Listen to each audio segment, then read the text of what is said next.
How you been doing? Pretty good, man. Hanging in there. Honestly, like this novel, I mean, if it was a tough read for me, not because it was like difficult or something, like a tough to understand, Mhm. just what it was about. It was eerily, I kept getting like a strange uncanny valley feeling, Mhm. like reading it. Yeah, we'll get into it for sure, but I was just like, oh man. Oh This yeah, no, it was It yeah, was resembling a little too much my life. Yeah. I when I was reading that, yeah, I thought of you identifying that, especially the how protective he was of his kids and this that constant paranoia stuff and like yeah, I bet like being a parent is it's going to affect you differently when you read that. But yeah, I definitely read it way differently this time than I did previously. Yeah, I was thinking about that when I finished it. I was thinking like, if I had read this when I was 22, 23, 24, something like before I had children or whatever, essentially. Mhm. If I had read it then, I probably would have thought it was funnier then Yeah. than I did reading it now. Uh yeah, and I mean we'll get into all that, but I was just like, yeah, that was definitely like there were parts where I was just like, how is this even like funny, considered funny? Like this man was tortured like his entire life. Like he was absolutely tortured. Like uh yeah, incredible. Yeah.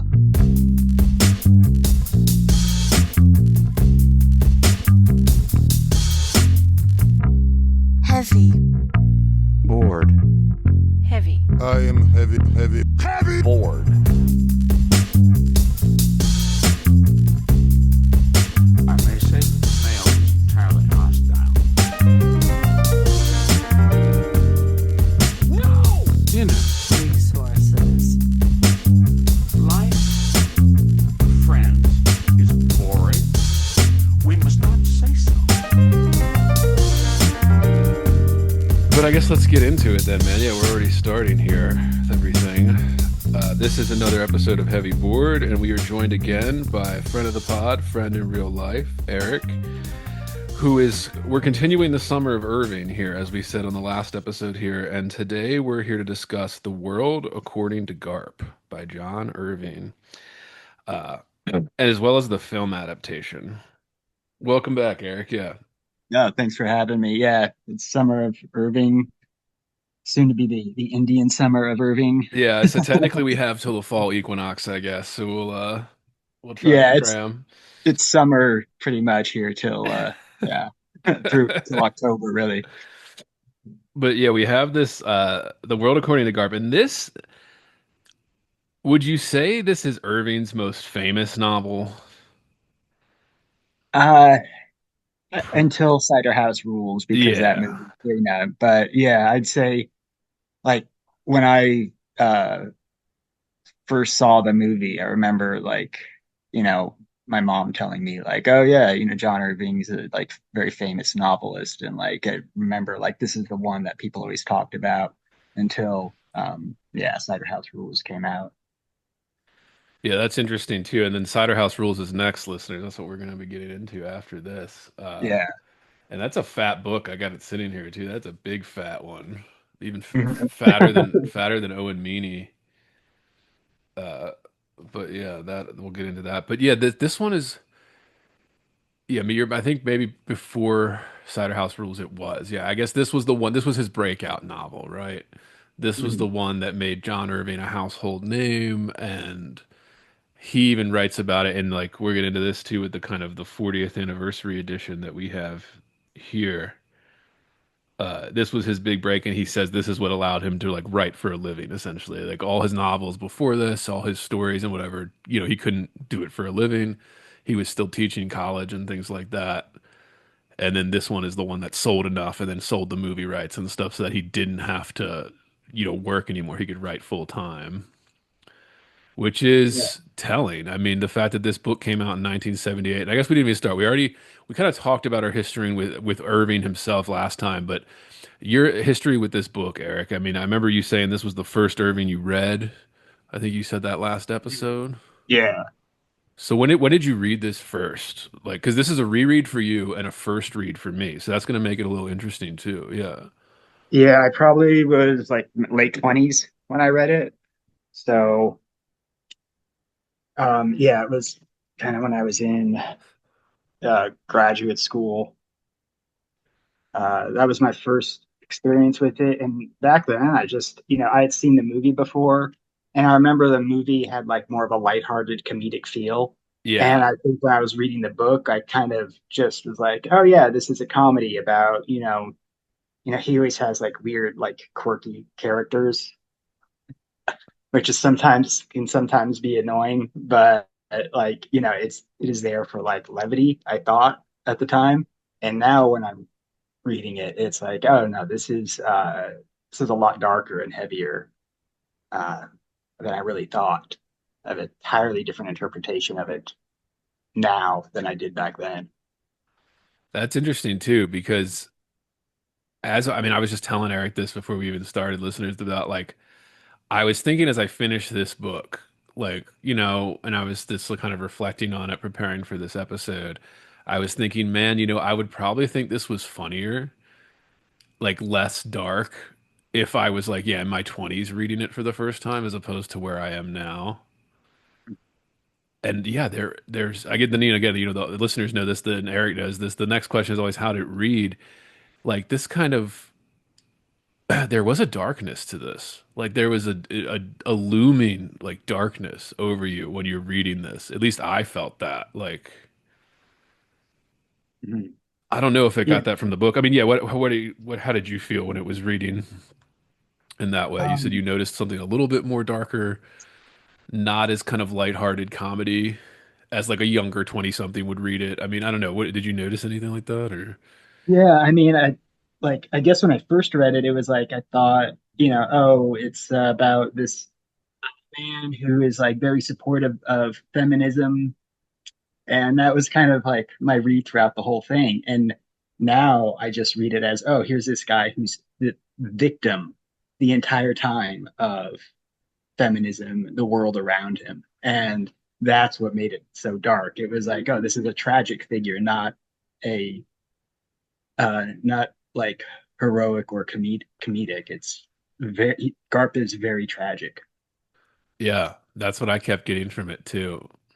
This kind of tragedy. And yeah, I mean, I'd never read this book before. This was the first time coming to it. Again, I only knew Irving, like I said on the last episode, listeners go listen to that.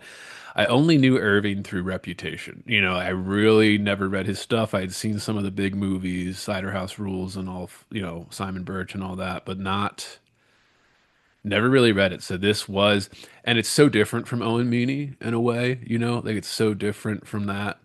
Mhm. I guess it's almost 10 years removed because if this was published in 1978, Meany was first published in 89. Mhm. So it was almost 10 years or 11 years after that Meany came out. Because it is interesting going back the way we did this too. Like we're not doing it in order. Where like usually when I'm doing, we're not doing the complete works here, but if I'm doing like a bunch of books in a row, I usually like to go in order of how they were written or how they were put out. But with Irving here, we're doing kind of back and forth, and it is kind of interesting seeing not just the subjects that he tackles in his stories as he ages, but like it isn't this is a young man's novel. Yeah. Yeah, I don't know how old Irving was when he wrote this. Probably in his like 20s or 30s. Yeah, I imagine uh like a lot of Garp's struggles with like writing and trying to become a writer is like really reflective of Irving. So I imagine him around like Garp's like age towards the end of the novel, like early 30s. Yeah, I think so too. Yeah. Because some of that stuff you only know about if you're aspiring to be a writer, and some of that stuff too. Yeah. The frustrations and kind of yeah, I don't know. There was kind of like an endearingness to it too. And I mean, we're going to talk about this. I want to talk about this, and this will keep coming up, listeners. I mean, there's this in the 40th anniversary edition. Let's just get into the book here, dude. Yeah, like specific examples. The 40th anniversary edition, there's an introduction by Irving uh, to start the whole thing. And me personally, when I started reading this, I usually like to read introductions, particularly if they're not, just summarizing everything. Mhm. I mean, Especially when it's listeners, by the author and not by like exactly. someone Yeah. who's like, the author's dead and they're introducing the novel and into the like how it fits into the canon. Especially with like classic works too. Yeah, like the how it's always like some scholar that like confuses writing a book introduction with like writing scholarship. Hmm. So they like write like a scholarly essay to go in the front of the book instead of like an introduction to the book. Yeah. And it's like place and stuff. They're like making an argument. It's like, okay, well. But yeah, you and I texted about this a little bit and talked about it a little bit over dinner. Where Irving, and this is strange, and we'll get more into this once we start talking about the book too, but there's this weird, we talked a little bit about Irving's politics last episode. And again, listeners know this is a podcast where I don't want to get bogged down on the author's politics. People can have whatever politics they want. But I think this is since the 40th anniversary edition came out in 2018, in the throes of Me Too, wokeness, Trump is a president for the first term. Everybody went crazy. I don't know. I was talking to Eric about this, where like when you start reading this introduction, it almost feels like it's Irving denouncing this work in a way. Yeah. Like he's like trying to make it something it isn't, Hmm. make it a part of like the current day conversation about feminism and not what the conversation was in the 19 mid 1970s when he was writing this. And I think for context listeners, how soon we forget. Everybody likes to show photos of these people online or whatever, the Betty Friedan's, the Andrea Dworkins, Hmm. the big iconic feminist figures of this time. That was everywhere. They were getting published in the most prestigious publications in the world, much like the woke people are now. They were pretty much uncritically accepted as scholars and things like that, as spokespeople. And I think that's what the Jetty Fields character is almost mocking that in a way. Yeah. So it was just interesting to see his politics kind of really kind of stain this introduction that he was. I don't know. I mean, what did you think of the introduction? Do you? I know we talked a little bit when we were getting drunk, but Yeah. I mean, he like he still has like his basic boomer politics about right. like like Vietnam still is like a big thing in his mind. And but he seems to have like just put like tagged on this like, oh, the book was really this pro feminist, pro LGBTQ thing, and Pro he like tranny, yeah, yes, exactly. The trans thing is very big like towards the end of his introduction. And he frames it as like, well, no, that's what this book was always all about. And really, I mean, at the time, like of course it was just about feminism. And he has a one trans character in there who it really is like kind of almost this comical relief character. yeah, And the whole thing was like for me, the way I read that character this time was like, oh, this is just another example of a man turned into a woman by feminism. Like there's just a visual representation of that, and that's why it was in there. And now he just claims that it was to give visibility to the LGBTQ community right. in 1978 or whatever. And he definitely like does not like Trump. He says a narcissistic vulgarian, a xenophobic blowhard, and a fascist bully. So he seems to have that need to address like, oh, Trump is so bad, and all these things that he's against or he's for, I'm suddenly against. Um, and this was that time, 2018, where people had to signal like, oh, hey, I'm against Trump, by the way, and I love gay people, and I love black people. Black people are better than white people. Straight people are evil, white people are evil, and I mean that's what he's signaling in this introduction. And it definitely this is not the John Irving from 1978 that would have like this is definitely one that was pushed to signal how much he hates Trump and conservatives. Yeah. It is, yeah, it's a shame that he went so political with it, but I can give a little bit of forgiveness to him because people were so overzealous at that, like they were so gung ho, like bought into the K-Fab, like, Mhm. and he clearly, I mean, I guess this is around when he moved like to Canada or something to avoid the looming fascism. Yeah, he moved there, I think 2019. Okay, Since so right yeah. before. Jeez, jeez Louise, here we go. But I think it is like they're one of the few because I want to be fair because it's easy to be oh whatever boomer lib politics, but I think most people know this going into it, right? That Irving has these kind of politics, just like when you're going into like Stephen King stuff. These guys have not been shy over the last like 10, 15 years of being very outspoken about their politics or whatever. So you take it or leave it type thing.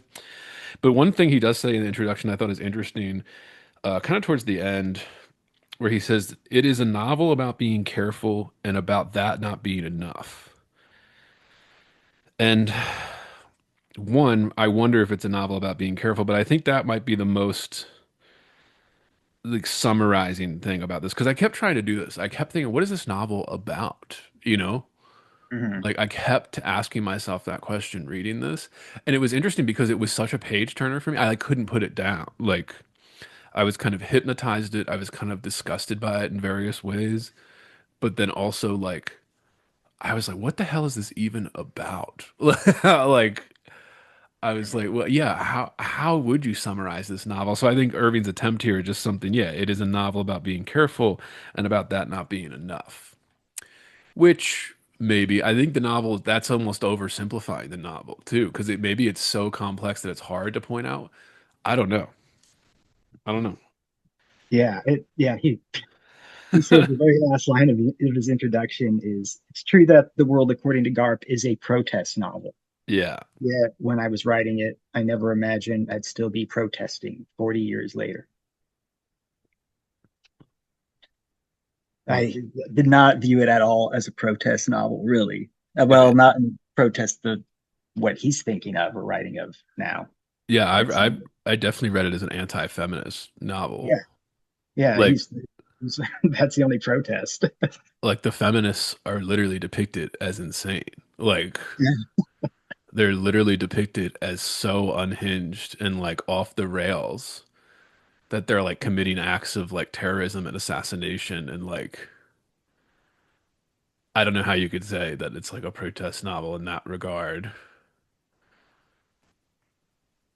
because yeah, I don't know. It was just interesting how that was like I was like, huh. So I had actually when I first was reading this, I started reading that introduction and I was telling you this when we were getting drinks and I was because we were still in the throes of reading this when we got dinner last and Eric and I do this pretty regularly, but we'll try to at least once a month go out and get some drinks.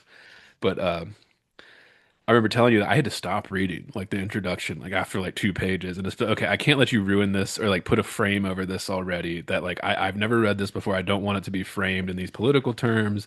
I don't want it to be framed as like oh, this is a protest novel. I just want to read it and see, like.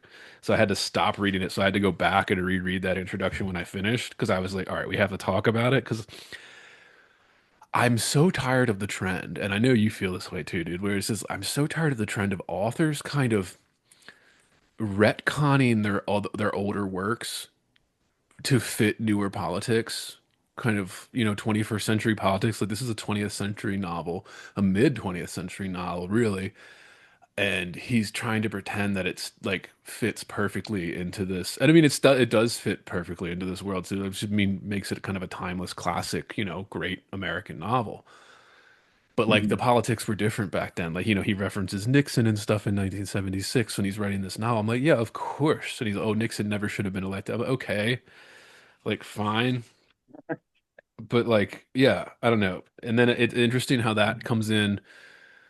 Almost like he got more political as he aged in a way. Like, or maybe he just bought into the KFAB with this kind of like, yeah, if you're a writer and you're a well-known writer like Irving, who's kind of been grandfathered into the system that the new publishing system that's much different than it was in the 70s here. Um, I don't know. I mean, you just kind of buy in because you're reading the magazines, you know the people writing on these magazines, the New Yorker, the Atlantic kind of thing. Why wouldn't you? I don't know. I mean, I guess everybody just got more political at that time, post-Trump election. And I think, especially in scholarship, especially stuff that has to do with culture, like literature, art, movies, stuff that this whole podcast is about, people just aren't admitting like how insane that time was, where people were doing this kind of bending over backwards, tying themselves into knots to make a novel from 1978, like pretend that it's like some protest novel that fits today or something. I don't know. I mean, I just got that sense from it.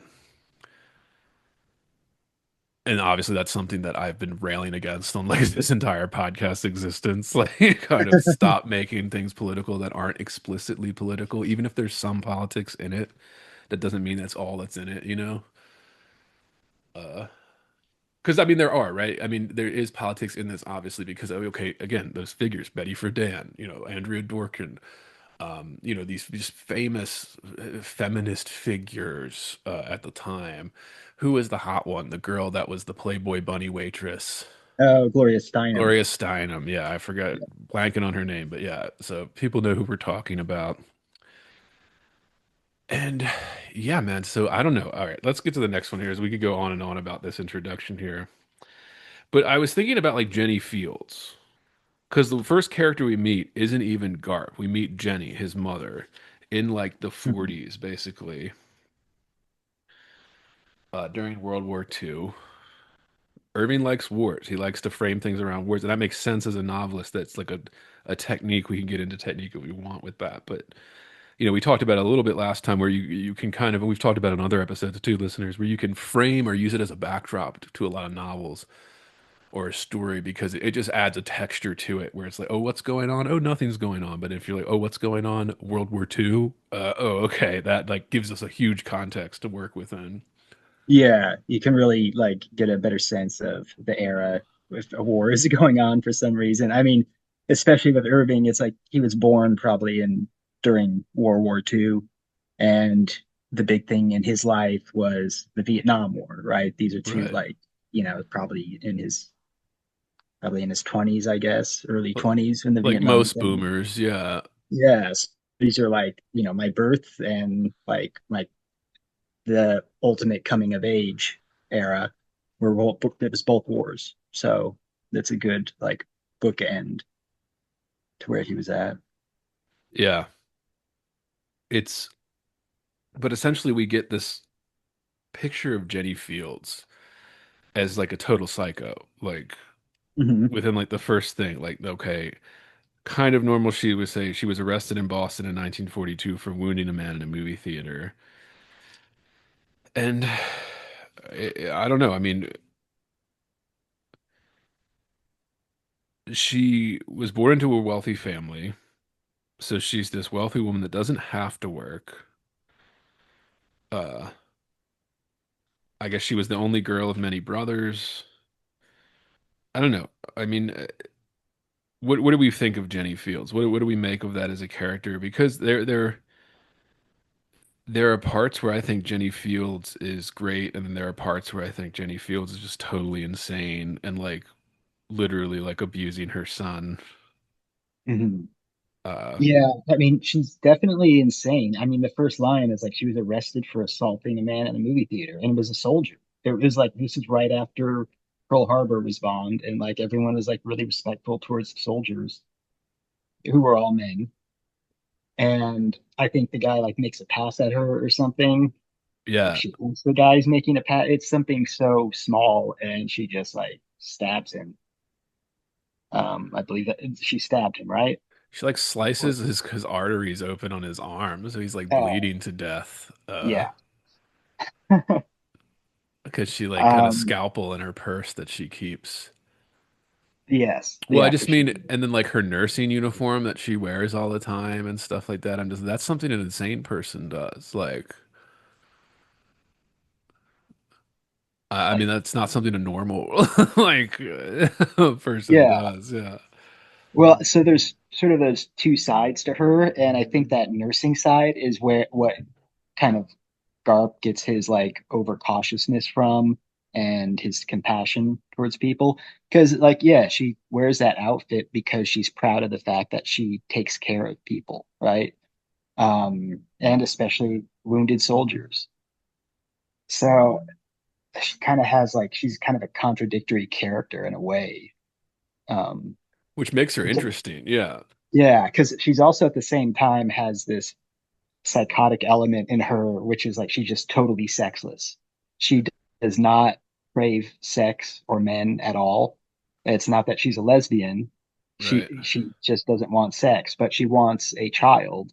So she uses a wounded soldier who can't speak or uh, like totally paralyzed pretty much, but his penis still works. So it's like she just uses that to inseminate herself with the child because she wants a child, but she doesn't want to have like any sort of sex. She just wants like Right. get the semen inside her. Hopefully, she'll become pregnant, and that's it. She doesn't want any passion with men. So, Right. and that's Or just love. Like that's yeah. a big one. Like love. Like she doesn't want that and actually is suspicious of that. The But she chemical loves Garp. bond, the physical bond. Yeah, but she does love her son. I think that's Yeah. clear. But yeah, I don't know. It was just interesting because I think you're right. It is this kind of two sides to Jenny Fields. And even there are moments that I think the best moments are when she's wavering on her surety, especially when Garp is a teenager and stuff. Mhm. And she's aging, like she's presented as always so sure of herself and things. And then like there are moments when she's not. And I think those are the most beautiful moments with Jenny Fields as a character here. But yeah, very kind of that first chapter. One, it's pretty good. I mean, Irving's a great writer. That's a great idea. Very strange and weird, especially think about this in 1978. It's the throes of these like the peak, the height of this kind of feminist second wave feminist movement specifically, right? For all those figures that I already named, right? For Dan Dworkin, these other kind of figures, Steinem, all these second wave people, where feminism, I don't know. I mean, this is controversial, obviously, and whatever. That's the type of podcast we try to be honest as honest as we can about this. I feel like second wave feminism is where it started to be blaming the opposite sex for any errors, flaws, issues, of your own. Where those figures, specifically Brady Friedan, Dworkin, Steinem, it was not so much that, oh, we need the right to vote, right, or own property. Although there was some Mhm. of that because it was leftovers from the first wave, right? I mean, people that know this, I mean, I'm not an expert on this, but I know enough listeners, people that know more than us, feel free to put it in the comments. Here we ongoing conversation. But yeah, I feel like that was the time when it started to be blamed, and I noticed this too. Garp, she loves her son, but she's also so suspicious of him because he's a man. Like there's this. I don't know. I mean, I feel like that's the start of, and obviously third wave, fourth wave feminism is even worse, but I just feel like it started with this kind of actually everything is men's fault. Mhm. And we have nothing to do with it. And women have nothing to do with it. When I said we, I'm talking from that perspective. I don't know. I just feel like that started to be the thing, and that's what Jenny Fields kind of encapsulates. She's encapsulates kind of this, not everybody, obviously, but I think it is kind of a stand-in for these big, published in the New Yorker style feminist figures of the time. I don't Um, know. I mean, I feel like it has to be, right? I mean, Irving was a guy at the time living through this, and sure, maybe he was sympathetic. I mean, most people are sympathetic when you go all the way back to like what it was like pre, women's rights movements. I mean, mhm. it was probably terrible for him, right? We can read the history books, but it's just like Yeah, I don't know. And I feel like somebody like Jenny Fields, who is just this, okay, this woman rapes this brain dead, injured soldier in order to deprive her child of a father, to deprive herself of love, and she even deprives her son of a name. She does not give him like a real name. Hmm. Uh, and that really struck me like original. I'm like, it just it hit me to this way where it's just like, yeah, like it's so dehumanizing before this kid even has a chance here. The T.S. Garp was set up to be this figure by his mother almost. Hmm. Like the way she chose to go about it, to deprive him of a father, of a loving family, etc., etc. So he has to find this kind of ragtag family. And maybe you could make an argument as to why that's why he gets so obsessed with protecting his own family as he becomes an adult and has his own children because he never actually got that as a child. Uh, I don't know. I don't know. But I was just thinking like, yeah, Jenny Fields is like an insane character, but also a great character, you know? Yeah, she is. She really does. Like, so as you were saying, in the 70s, you had like Andrea Dworkin. Her big thing was all sex is rape. Right. Yeah. That, that was this like sort of this ridiculous statement that she made. And while I respect her for being like probably one of the boldest and most creative out of all those feminists, and like kind of being the most real.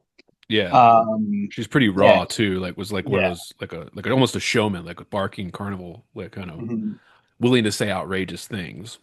Yeah, which I like or at least Yeah. appreciate. Least Yeah, at so least made for interesting articles. Yeah. yeah, yeah. At least she's interesting and not Yeah. boring. Yeah. Um, and then you have like Judith Butler, I think, which is probably like a little later on. More of like the academic type, but she was, had the idea of this like gender fluidity. She's the one that kind of started Yeah. or like gender reversalism. Uh, yeah, and those are both at play in Jenny Fields' world. But yeah, I mean, she just seems so like psychotic and steadfast with this idea of she just doesn't understand sexuality. Like at one point, I think she was asking when Garp was young, like, do you have lust? And she, Yeah. she has this big thing about trying to understand why people lust.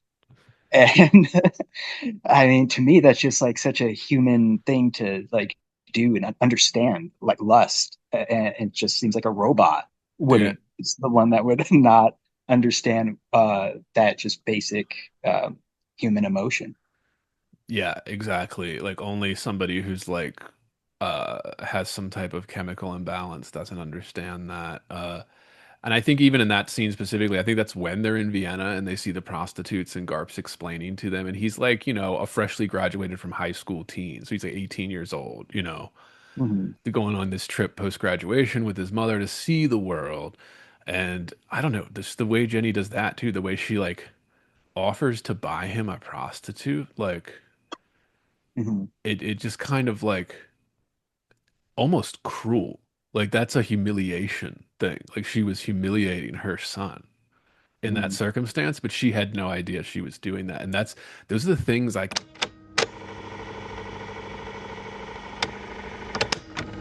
if you're hearing this, it's because you are listening to the free public feed of Heavy Board. To get complete, uncensored, uninterrupted, full access to this podcast, become a subscriber at patreon.com/heavyboard. That's right, Heavy Board is made possible by subscribers like you. For less than 1 cup of coffee per month, you will receive private access to uncensored, full-length episodes, Jerk Shop, heavy bonus content, subscribers-only AMA episodes, bonus extended interviews, and more. Come join the conversation today at patreon.com/heavyboard.